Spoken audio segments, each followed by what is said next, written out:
What's going on, everybody? It is your boy, the absolute GOAT, Papa Guac, the YouTube Hashira, back at y'all again with another video today for y'all. And I'm gonna tell y'all right now, your boy last week went out with some of the homies, touched some grass, and went and watched the new Demon Slayer Infinity Castle movie. And let me tell y'all something, that movie right there was peak cinema. I'm telling y'all, if y'all have not watched that movie, y'all need to go watch that movie. Now, we already know Demon Slayer has always been able to put out some amazing movies and amazing shows with that crisp animation, the choreography, the sound effects, the music, everything, and they delivered in this movie once again.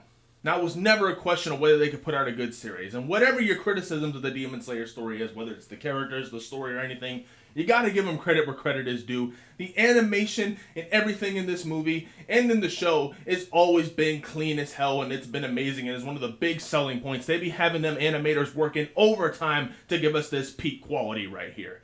Now, honestly, where we left off with this movie, we left off, with the Hashira training arc and Muzan and the Ubuyagashi family, trying to blow his ass up. Now they gotta hold Muzan off till the sun comes up. And then Biwa Lady sent them all to the damn Infinity Castle. Now they gotta fight the rest of the Upper Moons and hope to get to Muzan and beat his ass and hold him off until the sun comes up. That's basically the entire gist of this movie, and that's where they left us off with. And man, the fight scenes in this movie was cinema right there. I'm telling y'all right now, they was amazing. And of course, we got to start off with my boy Zenitsu. My boy didn't even have to be asleep to Aura Farm and stunt on y'all's ass in this movie. He was out here hyping himself up, hype as hell, and he got to have his moment. My man finally got his moment, beating the ass of an Upper Moon demon all by himself. That bitch ass nigga Kaigaku. Bro, you can't say that. The hell you mean I can't say it? Bitch, I'm black. Well, actually, you're mixed, okay? There's a difference, bro. Okay, and Logic mixed too. He be saying it all the damn time.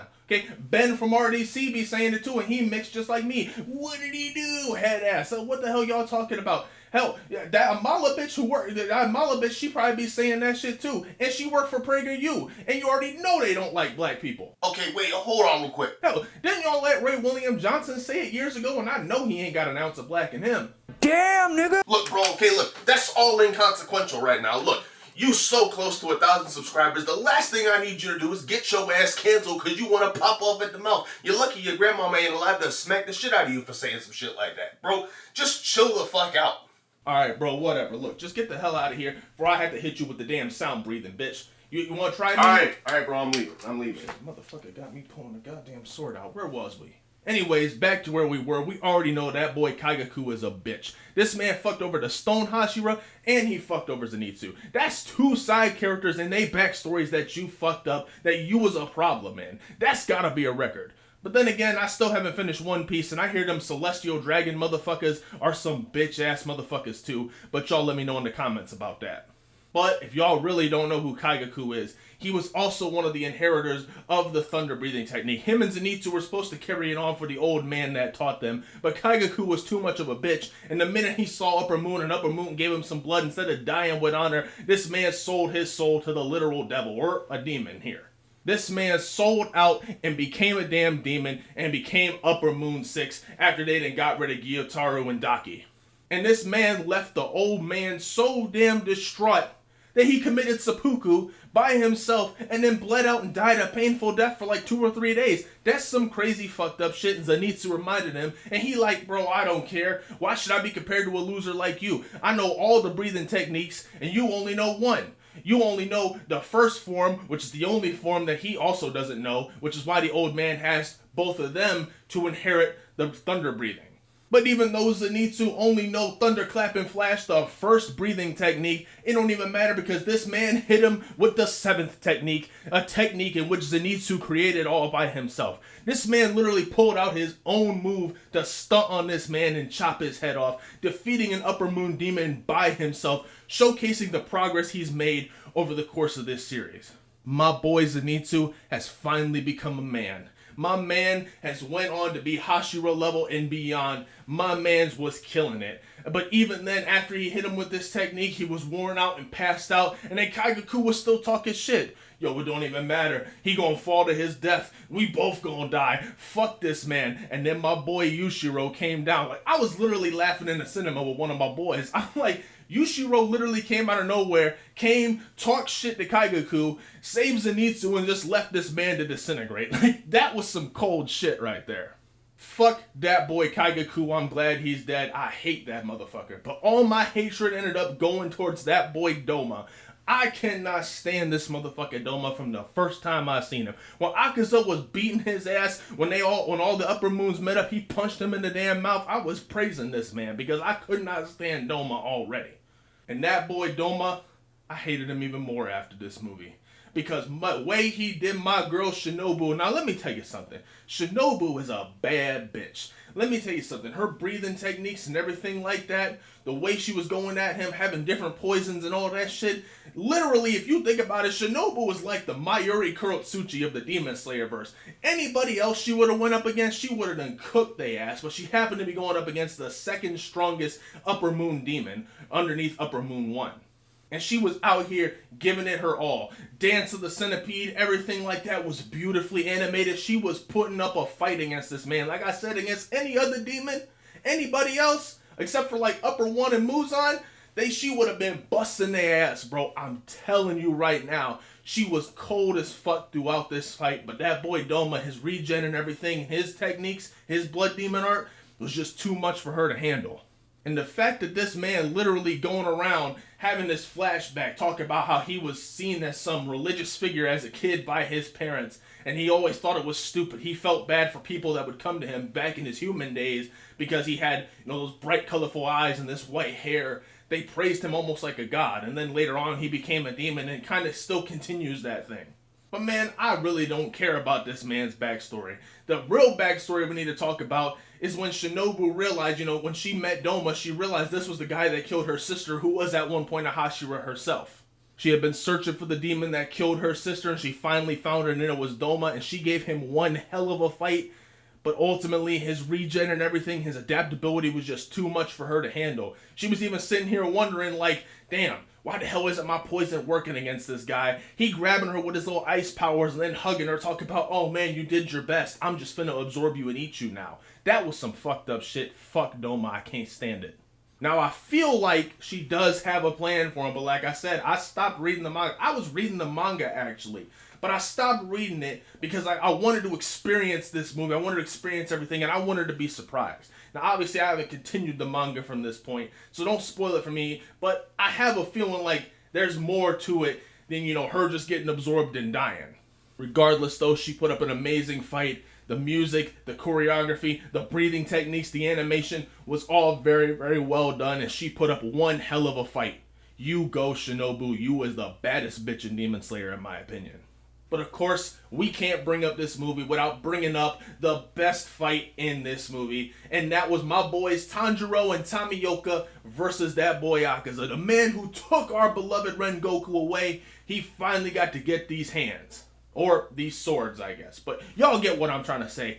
This fight scene was absolutely amazing, and I ain't even gonna lie. That boy Tomioka was carrying the fuck out of this fight the first half of it. He got the Slayer mark. He was going at Akaza. Akaza was coming at them with nothing but the damn hands like he always does. We got to see his technique, which was, the fighting technique, that little fucking weird compass thing that allows him to sense fighting spirit and keep on knowing and attacking people and going after them, increasing his strength and speed throughout the fight and the strength of his blows. Look, while Akaza's blood demon art isn't the craziest blood demon art in this series, I still think it's dope as hell to see, and honestly, it's really cool. This man just comes at you with nothing but the hands, nothing but speed and quickness. This man coming at you like Prime Toji and JJK. Nothing but the hands, nothing but the absolute paws he about to be putting on you. But as I said, that boy Tomioka was carrying the fuck out of this fight at the beginning. This man was doing everything until this man's sword broke and Akaza was still coming at him. But in that time, Tanjiro found a way to counter Akaza's ability. His ability to, sense, seemingly sense danger from anywhere, to sense the fighting spirit of his opponents. Tanjiro was able to neutralize that because of the flashbacks that he had with my boy Inosuke and Tanjiro's own father.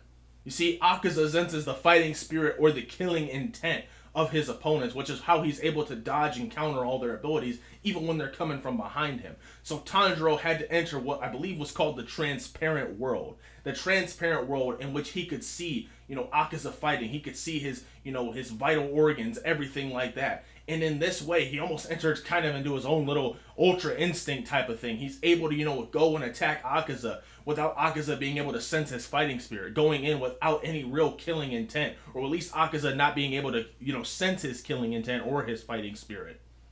And in that moment, Tanjiro literally was walking up behind Akaza while he was distracted with Tomioka, had the perfect chance to cut his neck, would even get, Tomioka being like, go ahead, Tanjiro, go ahead, cut his head off. And then Tanjiro immediately just yells to Akaza, I'm gonna cut your head off, Akaza. Bro, really? You finna just let this man know who done took Rengoku away, who been putting the paws on y'all asses this whole damn fight, and you gonna let him know, hey, yeah, bro, I'm about to kill you. But either way, Tanjiro was able to overcome it, and he was able to chop off Akaza's head. And then Akaza, literally, as Tanjiro cuts off his head and his head's about to be separated, literally grabs his head and just puts it back on his neck. And I literally looked over at my boy next to me in the cinema, and I looked at him and I was just like, bro, he could just do that? It got a pretty good laugh out of all of us. But I mean, I'm literally just like, he could just do that. How come any other demon ain't thought of that? Literally just, oh shit, my head got cut off. Let me just grab it and put it back on so I can regen it back on like fucking Deadpool does. Like, how come no other demons be thinking of that shit? But Akaza did it. But even after, later in the fight, when they did fully cut this man's head off, it still wasn't enough to kill his ass. Akaza's head literally faded away, and he started growing almost a whole new head out of his body. This man was literally living without a head, still whooping their ass, and was growing a new one. This man literally was living off of spite alone, off of hatred alone. That's what was motivating this man. And that right there is some of the most savage shit I've ever seen. How are you going to sit here and you should be dead, but you are literally alive and living just out of pure spite and hatred? Now that's a bad motherfucker right there. But we also found out why Akaza truly hates Tanjiro so damn much, and that's because he reminds Akaza of his past. And then we got to learn of Akaza's tragic backstory. Akaza was always a troubled youth. He had to take care of his very sickly father. He did all this because he loved his father and wanted to live. But after getting beaten and taken away by the magistrate and everything so much, beaten to death and becoming a criminal, his father finally committed suicide because of all the pain he's seen his son going through. He felt that it was his fault that his son was doing all this for him when he should be a father protecting him, and he took his own life. Akaza was truly a kid who felt like he had no hope. The one person he loved and did all this for, he had nothing else. But then he met his sensei, his master who taught him how to throw hands the way he did. I forget his name, it's escaping me, but I will put it right here for you guys. But his master met him, put the paws on him, and then took him back to his dojo to help him take care of his sickly daughter, who was only like a couple years younger than Akaza himself. Akaza's real name, his human name being Akaji. Akaji got to meet his sensei's daughter, and while he was training with his sensei, he would take care of his very sickly daughter for years and years, up until, they were much older. Akaza was 18, I believe she was 17 or 16, and she started having feelings for him. And she explained this because he saw a future for her, where most people saw her as sickly and weak. She was always apologizing for making him take care of her. Akaza didn't mind because he had to do that with his dad. But he saw a future. He's like, hey, look, let's go to the fireworks. If you don't want to go this year, we can always go the next year or the year after that. And those words inspired her. They inspired her because he saw a future. He didn't see her as this sickly, weak person. It wasn't her fault. He saw her as somebody to protect and care for. And that's when she started falling for him. And her father, his sensei, also knew this and agreed to say, you know what? If you guys want to get married and you inherit this dojo from me, that's what we'll do. My boy Akaza, or Akaji, was about to get married. My mans was gonna get married, inherit a dojo. He finally got to turn over a new leaf. His father wanted him to live a better life, live a good, honest life, and he was finally getting that. And when he went back to go visit his dad to wash his grave, to let his father know in the grave, look, Dad, I'm living a good, clean life. I'm finally doing it. And then he goes back to find out that that potential wife he had and his sensei, the second father figure he had, was dead. They had been poisoned, potentially by some samurais. It was unconfirmed if it was those samurais who hated, his sensei for having the land and the dojo on their land, which they felt belonged to them. That's why they were poisoned. And Akaza just went the fuck off. My man didn't even have demon powers and still killed 60 samurai with his bare hands. That's how much this man was full of hatred and rage. And honestly, can you blame him? This man was literally turning over a new leaf. This man was having a new life. He had a wife, a potential wife, another father figure, a dojo he was going to inherit. This man was finally living the life he wanted to live, a good life, and it was taken away from him the moment he wasn't there to protect him. Hell, I would have crashed out too, honestly, and that's what he did. He crashed out and killed all them samurai, and while he was doing that, a man who was lost and broken, that man Muzan, fucking evil Michael Jackson himself, came up and said, I thought a demon did this, but you're just a human. And when Akaza said, look, move, get out of my way, Muzan popped up and put his hand right through his head and gave him blood and made him a demon. Akaza lost all his memories, I'm assuming from the big ass hole Muzan put in his head, and he didn't remember any of that. He just became a demon, wanting to get stronger and prove himself and become the best. That was his motivation as a demon. But when he met Tanjiro, it started reminding him of those old past memories, and those past memories are what helped lead to his defeat. Because even though he was living purely off of spite, growing a new head when his head had already been cut off, Akaza unleashed his full power technique on himself and eventually gave back into his old self, his old Akaji, his old human self. Seeing visions of his old sensei, his father, his potential wife to be, seeing them forgiving him, holding on to him, welcoming him back home, all while Muzan screams at him, this is not what you wanted, you're mine. This is what you're supposed to be. You're supposed to get stronger. You're supposed to be a demon. But he fought against that. And he came back. He returned. Akaji once more. And he let himself die and fade away. A beautiful end to a tragic villain. And look, while it's fucked up that he took away our boy Rengoku, I gotta say, this man had a pretty valid fucking crash out and a shitty fucking life backstory. And honestly, I'm glad he found peace even if he's in hell. The fact that they were willing to go to hell with him because he returned home, because he was that old Akaji once again, he finally remembered. That right there is some beautiful writing and some amazing shit, and it was so well done. In my opinion, that right there was one of the big highlights of this movie. In a movie that was full of them. My boy, Zenitsu aura farming on everybody, beating the upper moon all by himself. Shinobu going out here kicking Doma's ass, even though Doma ended up getting the better of her in the end. It was some insane shit. Seeing Akaza's backstory and the fight he had with Tomioka and Tanjiro.